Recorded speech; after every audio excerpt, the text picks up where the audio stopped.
رضا الحق صاحب، آپ نے امیر تنظیم اسلامی کی گفتگو سنی ہے. یہ حالیہ واقعہ جو گستاخانہ حقوں کا ہوا ہے یہ تو ایک بالکل لیٹسٹ واقعہ ہے، لیکن ہم دیکھتے ہیں کہ یہ ایسے واقعات کی ایک بڑی لمبی تاریخ ہے جو ایک چین آف ایونٹس کہہ سکتے ہیں آپ اسے. آپ ایک تو اس واقعے کی ایگزیکٹ ڈیٹیلز جو ہیں وہ تھوڑی سی ہمارے ناظرین کے ساتھ شیئر کریں، اور جو اس کی سابقہ ہسٹری ہے ایسے واقعات کی اس پہ بھی تھوڑی سی روشنی ڈالیں.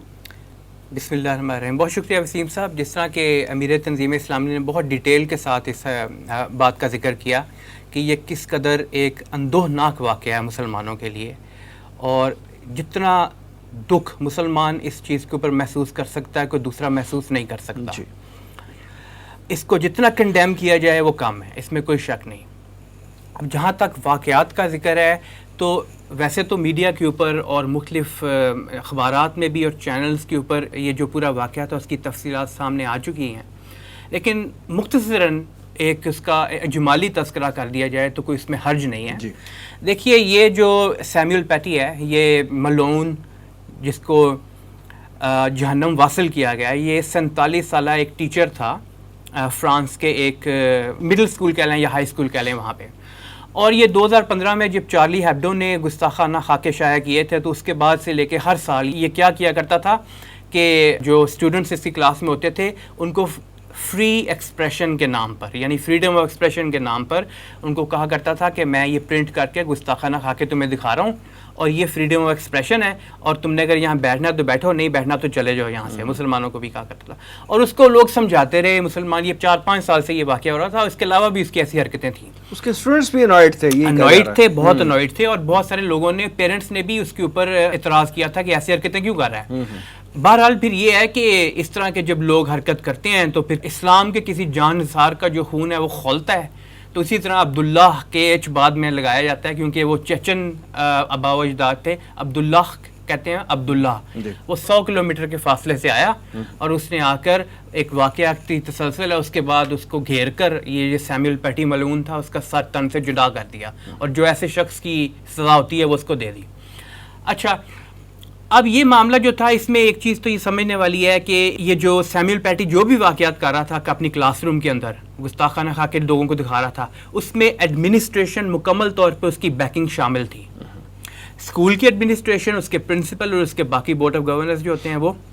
اس کے بعد پولیس مکمل طور پہ انوالو تھی اس واقعے کے ساتھ. اور جب آپ نے دیکھا ہوگا، سنا ہوگا کہ کس طرح سے یہ جو عبداللہ کو شہید کیا گیا، تو اس کے اندر ان کے پاس آپشن موجود تھا کہ وہ گرفتار کرتے، لیکن انہوں نے جان بوجھ کے اپنے بغض کے اندر شہید کیا. ساتھ ساتھ یہ کہ آپ اس کے فارن منسٹر کا بیان سنیں، ان کے ایجوکیشن منسٹر کا بیان سنیں، اور پھر یہ کہ اس بدبخت میکون اس کا بیان سنیں آپ. میکون جو کہ فرانس کا صدر ہے، ایمانوئل میکون. تو اس نے اس وقت بھی بیان دیا یہ کہ یہ ہماری فریڈم آف ایکسپریشن تھی اور ہم اس پر قائم ہیں. یعنی پوری طرح بیک کیا.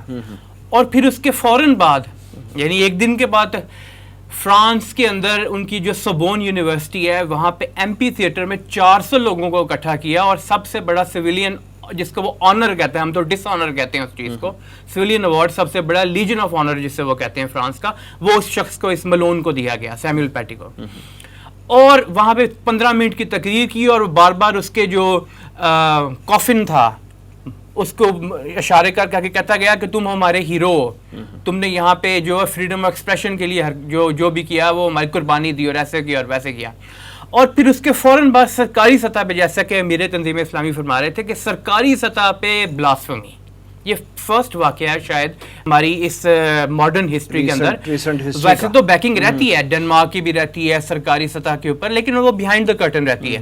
سرکاری طور پہ بیکنگ کرنا اس طرح سے، اور یہ کہ گستاخانہ خاکے لہرانا، ان کو ڈسپلے کرنا، ان کے جو بل بورڈز ہیں وہاں پہ، سرکاری عمارتیں ہیں وہاں پہ، اور ان سرکاری عمارتوں ایک دن نہیں، ایسا ابھی تقریباً مجھے اب معلوم نہیں ہے کہ وہاں سے اتار دیے گئے ہیں کہ نہیں، لیکن 3 دن تک تو لوگ وہاں سے اٹھتے تھے، صبح جاتے تھے، دیکھتے تھے وہ سارے وہاں پہ لہرا رہے ہیں، اور یہ سرکاری طور پہ اس کو بیک کر رہا تھا. صدر میکون جو ہے، اس کی اس حرکت کے اوپر مسلمانوں کو بہت زیادہ غم و غصہ ہوا، اور یہ بات بالکل درست ہے، غم و غصہ ہونا بھی چاہیے تھا. سرکاری طور پہ صدر میکون نے ثابت کرنے کی کوشش کی کہ ہم اسلامو فوبیا کا شکار ہیں، ہم مسلمانوں کے خلاف ہیں، جیسا کہ میرے تنظیم اسلامی فرما رہے تھے کہ کھل کے چہرہ ان کا سامنے آیا. اور ترکی کے صدر طیب اردگان نے پھر کہا کہ اس شخص کو یعنی مکوان کو کیا دشمنی ہے اسلام سے اور مسلمانوں سے، اس کو ذہنی اپنا دماغی علاج کرانے کی ضرورت ہے. اور اس پر آپ نے دیکھا ہوگا کہ وہاں کا میڈیا خود صدر مکوان جو ہے اور ایون یورپ کے اور دوسرے جو لیڈرز تھے وہ کس طرح سیخ پا ہوئے. یعنی اگر تمہارے اوپر بات کی جائے تم کہتے ہو کہ یہ میرے خلاف نازیبہ الفاظ استعمال کیے گئے ہیں، اور تم دوسری طرف حضور صلی اللہ علیہ وآلہ وسلم سرور کائنات آپ کی شان میں گستاخی سرکاری طور پہ کر رہے ہو. دوگلا پن تو یہیں پہ سامنے آنا شروع ہو گیا ان کا. یعنی کہ وہ چاہتے تھے کہ یہ کام کریں، مسلمانوں کو جو ہے وہ کارنر کریں، اور بیسیکلی ان کا مقصد جیسا کہ امیر تنظیم اسلامی بنیاد کر رہے تھے کہ ان کا مقصد تو یہی ہے کہ مسلمانوں کو زیادہ سے زیادہ کارنر کیا جائے اور ان کے اندر سے روح محمدی صلی اللہ علیہ وسلم نکالی جا سکے.